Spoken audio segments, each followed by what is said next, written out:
Now for part two of where I left off last week in part one.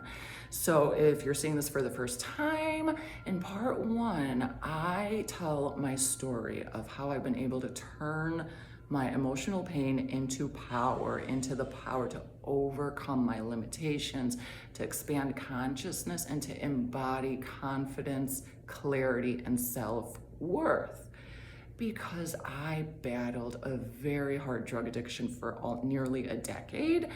And what led up to this drug addiction is childhood emotional trauma. So any time in childhood when we experience a lack of emotional connection with our parents, our family, or whoever is raising us, this can create childhood trauma. When we're neglected, this creates a fear of abandonment. When we never know if they're going to be angry or happy and they take their anger out on us, this makes us believe that we're not worthy, that I'm not good enough. Can you relate with any of these? Have you personally experienced any emotional childhood traumas? Any traumas that continue to be with you in adulthood, such as the feeling of, I'm not good enough, or I'm not fill in the blank enough, with feelings of unworthiness, low self-confidence, low self-esteem, self-security, and confidence. So my name is Anna, and I am a transformational life coach, a hypnotherapist, and a yoga teacher. However, my life was far from easy. So if you haven't seen part one, go take a look back. I was explaining my experiences during childhood of being neglected, as well as my parents taking their anger out on me and me beginning to believe that it's because of me, something's wrong with me. However, at the age of 10, I realized, oh, it's not me, something is wrong with them after so much contemplation as a child, just trying to feel like, what's wrong with me? What am I doing wrong? I'm not doing anything wrong. And I was a very quiet, introverted child because of the stress and shock I experienced. Then later on in my teen years, began experimenting with drinking and weed. Had a little phase, but wasn't really into it. Then I also struggled with being overweight due to emotional eating because that was comforting to me. Then at 18 years old, I discovered eating clean just by intuitively feeling like, what can I do? What do I need to do after trying all the diets, all the crazy diets, Then for 1 year, my first year of college, I did not expect the results I was gonna get. The mental clarity, the increased vitality, it sparked a drive in me where I became passionate towards learning more about this. So this is kind of what got my start with health and wellness, was this experience, this feeling just so incredible, like, wow, okay, now I feel like I got the foundation and I'm ready to move forward. Now it's time to figure out what I really want to do with my life. Like, why am I going to college? What do I want to learn?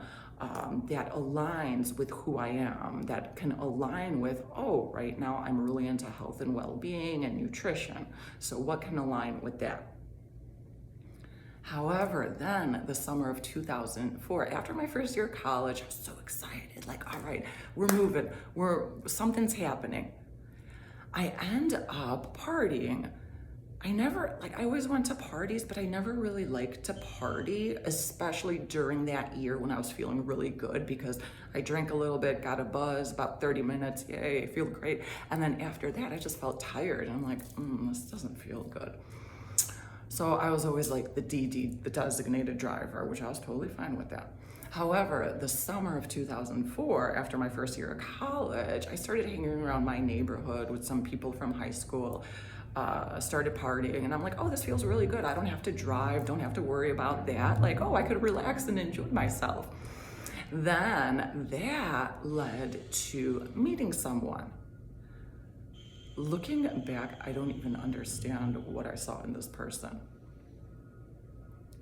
Have you ever been in a situation where, you might have dated somebody and thinking like you're in love, oh, this is great. However, to only experience more traumatic events, just an unhealthy relationship, a toxic relationship. So when I met this person, started dating, and then it was time to go back to school for my second year of college, I noticed that spark, the drive, that passion was dwindling. I just couldn't understand why. And then on top of that, looking back at it, it was that dopamine high you get when you really like someone and you finally got them. And then at the same time, drinking. So drinking kind of became regular for me. And the reason it became regular was because now, without my awareness, my attention began turning outwards instead of inwards. And remember, when I started eating clean, I didn't have a clear picture of like why I'm doing this and for what, the way I do these days. It was just by accident, I listened to myself and I was getting somewhere. So I'm learning along the way. And then the next 10 years, definitely learned by the hard way. That definitely showed me how unworthy we can feel. How something like an addiction due to past pain as a result of past traumas that are unhealed, and whether we're conscious of it or not, things like this happen. Drug addiction, you're filling a void that feels empty. And on top of that, towards the end of the year, I started becoming very, very depressed. I couldn't understand why. The low energy, like I didn't have that want to go further. And I couldn't understand why. And the thought of me dating this guy didn't even enter my mind. Like, no, when you're in love, it's like, oh, I'm in love. That can't even be it. I wonder what it is. Then by 2004, 2006, it was like me making my way for the hard drug addiction. And then by 2007, I felt like full-blown alcoholic. Without alcohol, shakes, tremors, a little bit of hallucination, to the point where I didn't want to go on with my life. So I actually tried to take my life. And then I ended up in the psych ward. And then I felt a little better. However, now, during spring and summer of 2007, it was just me by myself. Like, that showed me, like, I don't have real friends. I don't have genuine connections anymore. And that's really scary. And then again, asking myself, oh, Jesus Christ, who am I? Like, what do I want to do with my life? Have you ever experienced that? Or maybe currently you're experiencing it? Just who am I? What's my purpose? What's my passion? What am I meant to do? So then, from that time until about 2012, I was in and out of rehab, inpatient, outpatient. I tried several AA meetings and I wasn't getting what I really needed. What I really needed, I felt like all this professional help, they really weren't embodied. And everything that they knew and taught, it wasn't really embodied. There was no personal experience of going from hardcore addict to like passion. I'm so passionate about what I do. I love what I do, and you're consistently growing. That's what was missing. So that kept tripping me up. However, deep down, I knew there just has to be a way, especially with what I experienced at 18 years old with eating clean, how great I could feel. And then on top of that, I was in and out of jail, being arrested, 2 DUIs. Then throughout from about 2008 to 2011-ish, purposely ODing, like drinking a pint of vodka, taking 4 milligrams of Xanax, shooting up a bag or 2 of heroin, thinking like this will finish me off. I'll just fall asleep and I won't wake up. And then I always woke up. And when I always woke up, I was so pissed off. I was like, oh fuck, I gotta deal with this again. We become so numbed out, so hopeless and helpless, just not knowing what to do with ourselves, that it is so much more terrifying to live than to die at these points. Now, during about 2011, 2012, this was when one of my first shifts started. I was living away from home with an aunt, which was perfect because it taught me and trained me it's okay to be alone. You don't need this loser guy to be around with. Learn how to be okay on your own, do what you need to do to get better, and life goes on. However, several relapses, and then I ended up moving back home. When I moved back home, of course, what was I gonna do? Just bum around the house doing nothing? This is when I experienced so much anxiety, depression, and that's what made me crave the drugs. So see, when we don't know ourselves and we're terrified of the future because we don't know ourselves, what we want to do, we feel like we have no purpose, no meaning in our life. This is also when we crave the things that will further destroy us and ruin our lives. This is when we crave like the things like drugs because they produce up to like 2 to 10 times more dopamine than we would naturally get from, like, let's say working out, doing yoga, which just fuels the want because the pleasure is so intense.